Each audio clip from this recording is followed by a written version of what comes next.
Justin. Thank you, Megan. Doesn't this look good right here? The #1 superfood this year, maybe not what you're expecting. It's fermented foods. Turns out there's a lot of benefits to eating them. We have Suzette Smith, the owner of Garden Goddess Ferments, who is talking about this, showing us what it is, telling us what it is. First of all, what is fermented food? You got to, let's start there. Well, it's actually pickled vegetables or pickled foods. So all fermented foods are pickled, but not all pickled foods are fermented. Okay, so so what are the health benefits for this? It's all about the bacteria, the probiotic bacteria. So as we're studying more and more about the microbiome and gut health, we're learning how important it is to feed it enriching, nourishing bacteria, and that comes from fermented foods. So by fermenting foods, you're just allowing it to break down. It creates probiotic strains and its own set of nutrients that are really good for the gut. So what are some of the things that we have here that would be good to have? So this is a sauerkraut on top of a salad. We call it a power salad.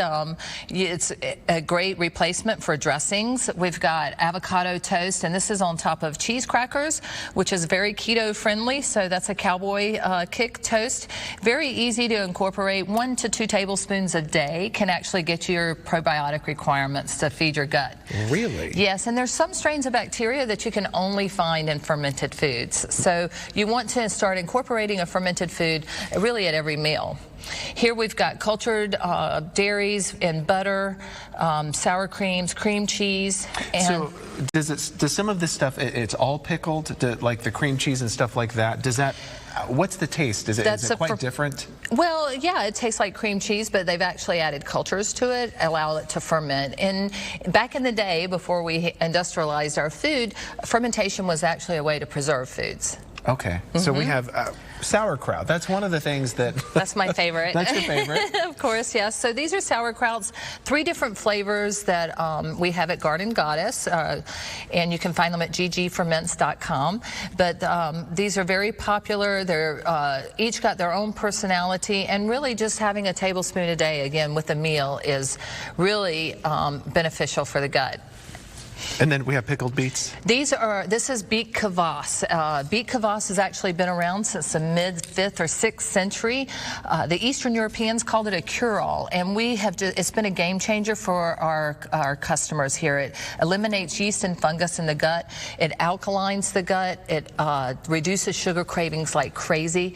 So really candida, yes. So candida is very powerful yeast and fungus that actually can grow roots in your gut. So this really eliminates that. So the difference, there's a lot of probiotics that are out there for sale. What's the difference, the probiotic pills? What's the difference between a pill and then some of this food? Sure. What should somebody be taking? Well, really fermented foods are the best way. I met with Dr. Weil this week, who is a very integrative doctor, and he said hands down fermented foods are the best way to get the probiotics. Probiotic pills, you can't replicate all the bacteria that come naturally from fermented foods, as well as you don't know how they were treated, were they heated. They're saying now we're hoping that you can get 20% of what they say on the bottle, and they're limited to the strains. So you might only get 10 or 15 strains, but 10 to billions and billions of CFUs, which are only the bacteria, the strains of that bacteria. So you're limited on your strains. So I do want to say that if you're interested in some of your stuff, you do have it in Whole Foods, you do have it in AJ's Fine Foods? Yes, we do. We have our sauerkrauts and our Beet Kvass in AJ's, and then our Beet Kvass in Whole Foods. We're just launching, and we want to be the first national Beet Kvass on the shelf. There you go. And also Amazon.com, and there is your website. It was just up there on the screen. Yes, thank you, Suzette. Thank you very much. We'll be back after the break.